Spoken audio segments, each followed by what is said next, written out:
How easy is it to get up in the morning when you know you're not doing all that it takes? It's not very easy at all. You can just lay there awake thinking, oh, what's a few more minutes in bed? It won't matter much anyway. Wrong. It does matter. It will matter. Now, how easy is it to get up in the morning when you're pouring it on, doing the best you can, anxious to get going, make progress toward your dreams? It's a whole different story. When you're resting to renew your reserves, it's much different than resting to avoid your day. When you're psyched up and excited for your life, when you're excited for what you've planned to accomplish for the day, it's amazing. You'll wake up before the alarm clock even tries to startle you awake. Your successes fuel your ambition. Your successes give you extra energy. Your successes pave the way for more successes. It's the snowball effect. With one success, you're excited to meet another, and another, and another. And pretty soon, the disciplines that were so difficult in the beginning, the disciplines that got you going, are now part of your philosophy. How do you know when you're successful? Do you have to be a millionaire?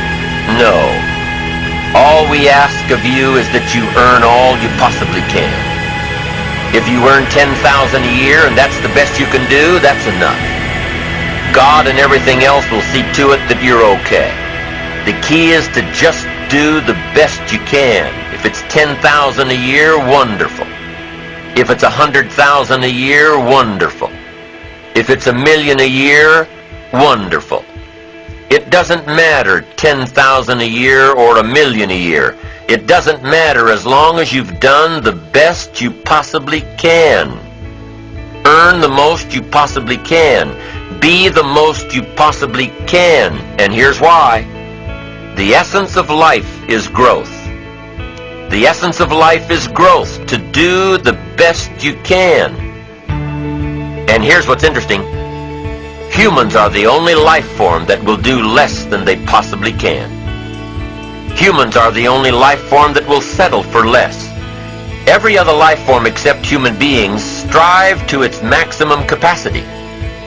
How tall will a tree grow? Approximately. As tall as it possibly can.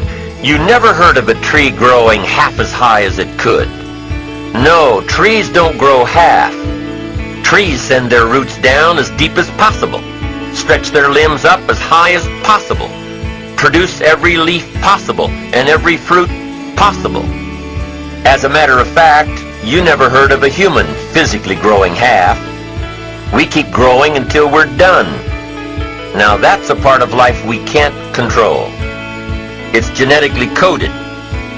And that's probably why we keep growing till we're done.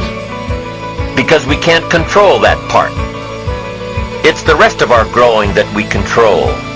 The growing of our minds, the expansion of our minds, that we can control. And that's what tends to get away from us. All life forms inherently strive to their max except human beings. Now, why wouldn't human beings strive to their maximum possibility? Here's why.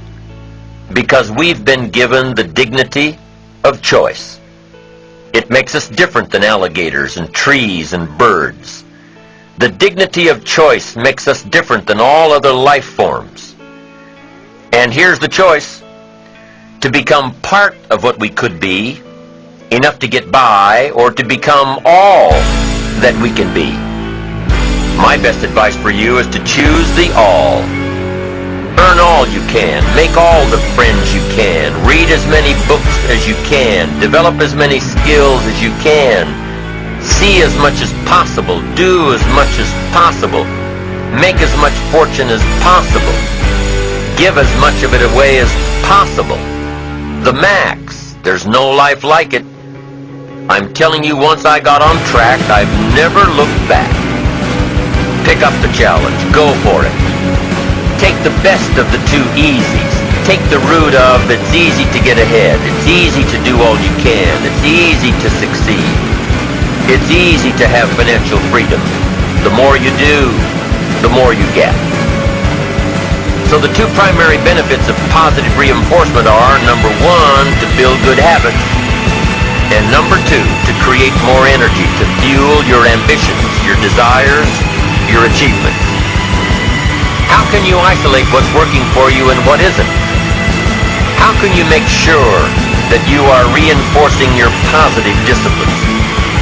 Well, if it isn't apparent, easy to see right away, if what you're doing is happening in such small increments that you're not sure if you're on track, then you need to be writing it down. You need to keep a journal anyway. But if you really aren't sure that what you're doing is making measurable progress, you need to keep a written record. You need to write down everything that may be relevant in your day. What you did, who you saw, what you felt, how it may or may not affect you now and in the future. The best way to track your activities of the day is to write them down. The best way to track your activities of the week is to write them down. The best way to analyze your progress through the year is to have written it down. Why? So you can look back on it. Because by keeping a written record of your life, you will be more accountable. By putting into writing the action steps that you have planned, you will easily see what works and what doesn't. Most people just try to get through the day, never writing anything down, never keeping track of their progress along the way, never really knowing if they are doing all they can to reach their goals, to drive their ambition. But gifted people learn to get from the day. They don't let a day end without picking up some valuable experience, some emotional content, some idea that may positively affect their future. To get the most from a day, to learn the most from a day, you need to be able to reflect on the day. And how can you reflect on a day unless you record it in history?